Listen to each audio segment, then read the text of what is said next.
Knockout match মাত্র একটি ভুল আর শেষ হয়ে যেতে পারে বিশ্বকাপের স্বপ্ন। কিন্তু এই ম্যাচে যা ঘটল তা যেন সিনেমার চেয়েও নাটকীয়। আর্জেন্টিনা এগিয়ে গেল, আবার কেপ ভার্দে ফিরে এলো। স্টেডিয়াম তখন চরম উত্তেজনা। মনে হচ্ছিল হয়তো বিশ্বকাপের সবচেয়ে বড় অঘটন ঘটতে চলেছে। কিন্তু ঠিক সেই মুহূর্তে বিশ্ব চ্যাম্পিয়নরা দেখিয়ে দিল চাপের মধ্যে কিভাবে জিততে হয়। অতিরিক্ত সময়ের লড়াই শেষে ৩-২ ব্যবধানে জয় তুলে নিল আর্জেন্টিনা। কোয়ার্টার ফাইনালে উঠে গেল স্কালোনির আর্জেন্টিনা। চলুন পুরো ম্যাচটি বিশ্লেষণ করে দেখা যাক। ম্যাচের শুরু থেকেই আর্জেন্টিনা বলের দখল নিয়ে খেলতে থাকে। মেসি মাঝ মাঠে নেমে খেলা গড়ে তুলছিল, আর এনজো, দে পল এবং ম্যাক অ্যালিস্টার পুরো মিডফিল্ড নিয়ন্ত্রণ করছিল। কেপ ভার্দে নিজেদের অর্ধে নেমে রক্ষণ সামলানোর চেষ্টা করলেও আর্জেন্টিনা একের পর এক আক্রমণে তারা চাপে পড়ে যায়। সেই চাপ থেকেই আসে প্রথম গোল। স্টেডিয়াম তখন আর্জেন্টিনার সমর্থকদের উল্লাসে কাঁপছে। অনেকেই ভেবেছিল ম্যাচ এখানেই শেষ, কিন্তু কেপ ভার্দে হার মানেনি। তারা সাহস নিয়ে সামনে উঠতে শুরু করে, দ্রুত কাউন্টার অ্যাটাক চালায় এবং আর্জেন্টিনার রক্ষণে চাপ সৃষ্টি করে। একটি সুযোগ থেকেই তারা সমতায় ফিরে আসে। হঠাৎ করে ম্যাচের গতি বদলে যায়। দ্বিতীয়ার্ধে দুই দলই জয়ের জন্য মরিয়া হয়ে ওঠে। আর্জেন্টিনা আবারও এগিয়ে যায়, কিন্তু কেপ ভার্দে অবিশ্বাস্যভাবে আবারও সমতায় ফিরিয়ে আনে। Score line ২-২। স্টেডিয়ামে তখন নিস্তব্ধতা। প্রতিটি মিনিট যেন কয়েক ঘন্টার সমান দীর্ঘ মনে হচ্ছিল। অতিরিক্ত সময়ে দেখা গেল আসল আর্জেন্টিনাকে। স্কালোনির বদলি খেলোয়াড়রা মাঠে নেমে ম্যাচের গতি বদলে দেন।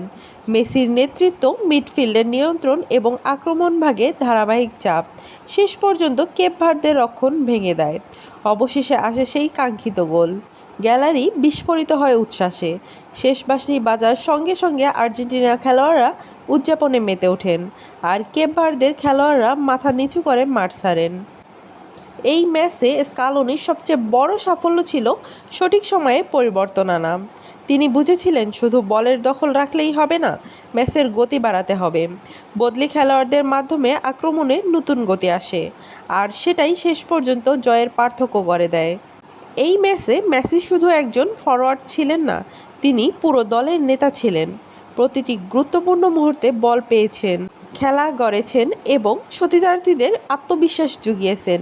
বড় ম্যাচে কেন তিনি এখনও বিশ্বের অন্যতম সেরা ফুটবলার, আবারও তার প্রমাণ মিলেছে। কিন্তু হ্যাঁ, কেপ ভার্দেকে সম্মান দিতেই হবে। হারলেও কেপ ভার্দে আজ কোটি কোটি ফুটবল প্রেমীর সম্মান জিতে নিয়েছে। বিশ্ব চ্যাম্পিয়নদের বিপক্ষে শেষ পর্যন্ত লড়াই করেছে তারা। এই দল ভবিষ্যতে আরও বড় শক্তি হয়ে উঠতে পারে। আর্জেন্টিনা কোয়ার্টার ফাইনালে উঠেছে, কিন্তু এই ম্যাচ একটি সতর্কবার্তাও দিয়ে গেছে। রক্ষণে ছোট ছোট ভুলগুলো যদি ঠিক না করা হয়, তাহলে পরের রাউন্ডে আরও শক্তিশালী প্রতিপক্ষের বিপক্ষে বড় মূল্য দিতে হতে পারে। তবে ইতিবাচক দিক হলো চাপের মুহূর্তেও এই দল হাল ছাড়ে না।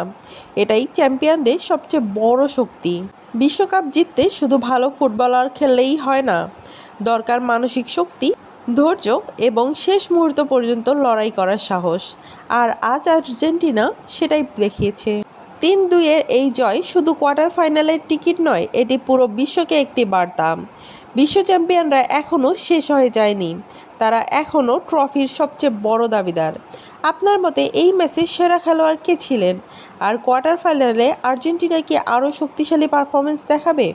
আপনার মতামত অবশ্যই কমেন্টে জানাতে ভুলবেন না।